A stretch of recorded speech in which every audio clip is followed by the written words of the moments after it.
Dans ce second module, Angular maîtriser les formulaires en Reactive Form, on va mettre l'accent sur tout ce qui touche aux formulaires. C'est un puits sans fond de complexité pour ceux qui ne prennent pas le temps d'y mettre un pied après l'autre. C'est pour ça que j'en ai fait un module à part entière. Il est composé de 7 leçons. La subtilité, c'est que celui-là, tu vas pouvoir apprendre grâce aux tests unitaires, c'est-à-dire que tu vas pouvoir exécuter une série de tests que je t'ai créés en amont pour avancer au fil des leçons et mettre en place le code qui va bien.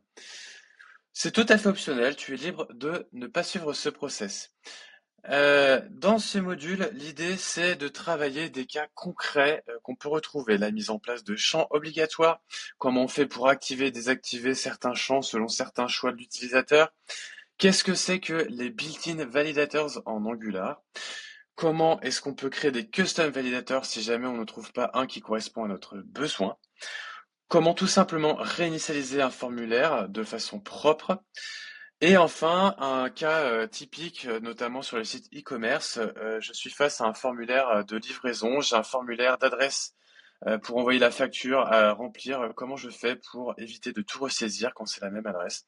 On voit toutes ces mécaniques-là dans ce module. Et encore une fois, un boss de fin.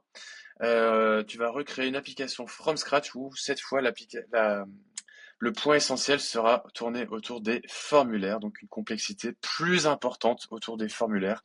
L'idée, c'est vraiment d'accentuer ce point dans ce module. Amuse-toi bien.